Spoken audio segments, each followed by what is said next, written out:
All right, hello everyone. This is the third episode that I'm reading the Odyssey. There is the cover. You can see it.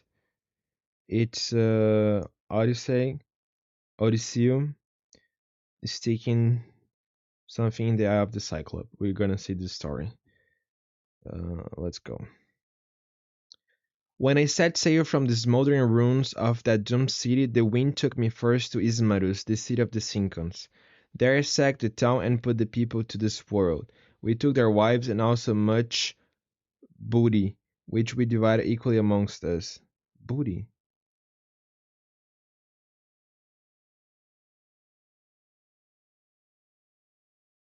I then wanted to leave at once, but my men, drunk with wine, would not obey me. Meanwhile, the survivors of Ismarus cried out for help to island Cicons, who were great in number and more skilled in the art of war.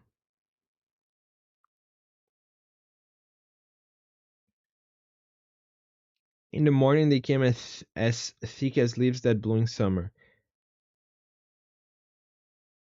Uh,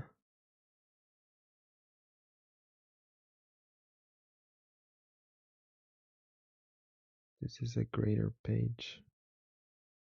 Okay, I'm gonna do like this. In the morning they came as thick as leaves that blew in summer, and the hands of heaven was against us. The Seekers got the better of us, and we lost half a dozen men from every ship we had, so we got away with those that were left. Days later, we reached an isle where we hoped to take a fresh water. I sent 3 men out to find the people of that place, who gave them to eat of the lotus.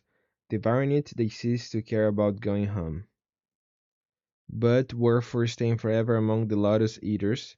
There I found them, and forced them, weeping back to the ships. Row, we must leave this place at once. Smite the grey sea with your oars. The era of the Odyssey. 10 years after the end of the Trojan War, Odysseus, king of Ithaca, was being held in an island by the love story god. This is the same thing. Meanwhile, his faithful wife Penelope held at bay rapacious suitors.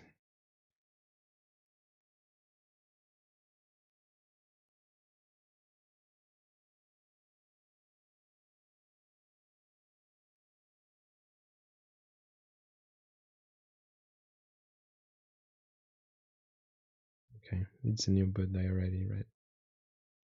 Okay. We sailed till we came to the land of the Cyclops. Those great caves were visible atop high mountains, and to an island off its harbor.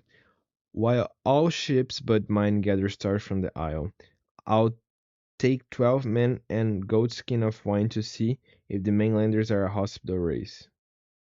We soon reached the towering cave, filled with lambs and tall stacks of cheese. Let's steal these and sail away. No, the owner may give me a gift. Besides, I want to see the one who wields this club as big as ship's mast. So we sat eating cheese until. Shh, keep still.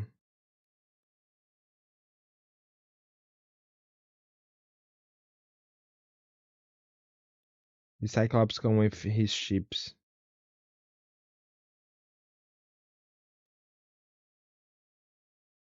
Bigger page. Now he rolls a great stone to the mouth of the cave, and scores of wagons could not draw it away. And now he lights a fire. Strangers, who are you? Where do you sail from? We are Achaeans on our way from Troy. Pray show us hospitality, for Zeus take us all travelers under his protection. We Cyclops care nothing for Zeus or any of your blessing gods, for we are stronger than they. Where is your ship? Poseidon, god of the sea, sending to the rocks. Only we few escape the jaws of death. The cruel, the cruel wretch said not one word in answer, but with a sudden clutch he gripped 2 of my men.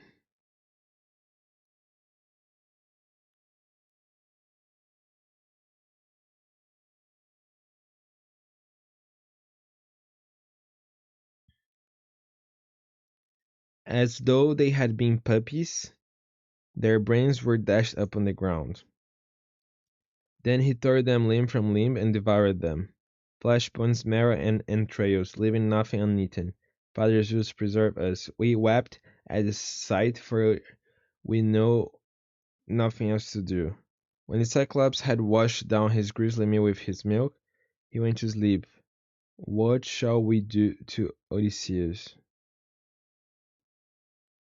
By Athena, I'll take my sword and drive it to his vitals. But no, if I do that, we could never shoot the great stone that monster put in front of the door. So we stayed sobbing and sighing till morning. Time to relight the fire and have my morning meal. Then, with utmost ease, he rolled the stone away from the door and drove out his ship. Shoo shoo, and at once put the stone back in place again.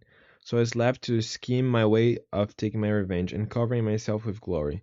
We are all dead men. No, I have decided upon a plan. First, I'll cut off a piece of the Cyclops' great club. About 6 feet of each should do the trick. Now to fire it to the point. Then we'll cheer the end of the fire and hide our new weapon and wait. In the evening, the wretch came back, driving all his flock into the cave, before he put the sun back in place. Supper.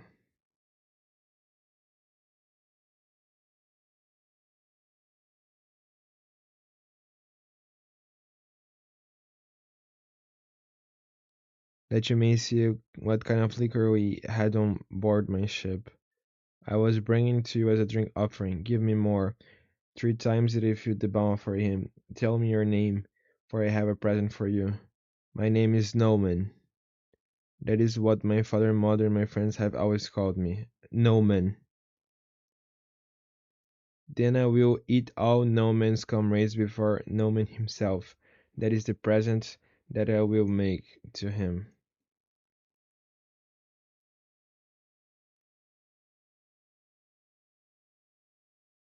Come, thrust the bin of wood deep into the embers to heat it.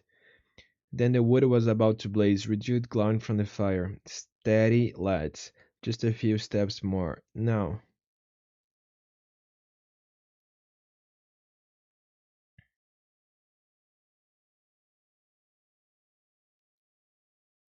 What ails you, Polyphemus, that you make such noise? Surely no man is trying to carry off your ship or kill you. No man is trying to kill me. If no man is attacking you, then you must be ill. Pray to your father and Poseidon and let us go back to sleep. They are going away. But you and your men will never leave this cave, no man. Muito burro esse cara. With all my weight, I kept turning the sharp beam around the eye monster, around in the monster's eyes, till boiling blood and steam scalded his eyelids. However, I had a devised scheme: bind the ship in trees, with a man hanging beneath each middle ship. Thus, when Rosefinger Down appeared, even though I have rolled the stone away, no man will not get past me as my ship passes out to the field. I caught hold of the ram larger than any other, my best ram. Why are you the last to leave my cave this morning?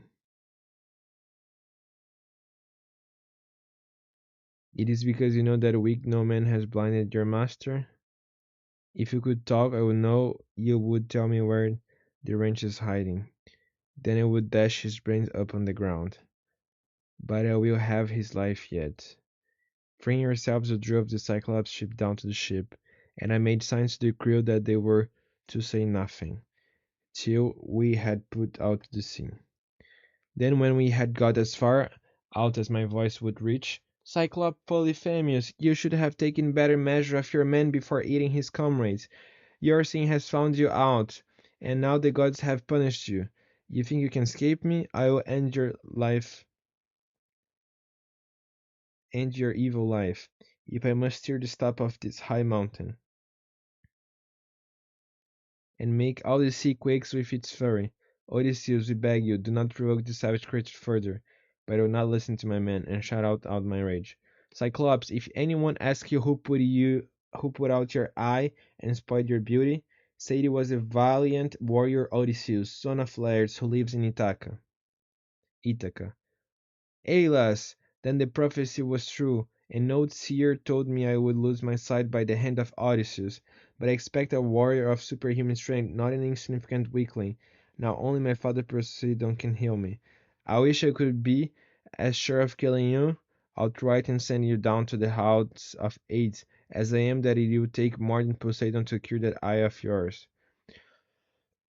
O Poseidon, if I am your true begotten son, grant that Odysseus may never reach home alive, or if he must, let him do so late and alone to find trouble in his house. And Poseidon heard his prayer. Then Polyphemus picked up a rock even larger than the first one, and hurled it with prodigious force, to speed us on our journey. It came within a hair of hitting the end of the rudder. Then we sailed to the isle where we left the rest of our ships, and we were glad Alcinous to have escaped death, though we had lost our comrades. Okay, we just finished the third chapter. This one was faster. Thank you.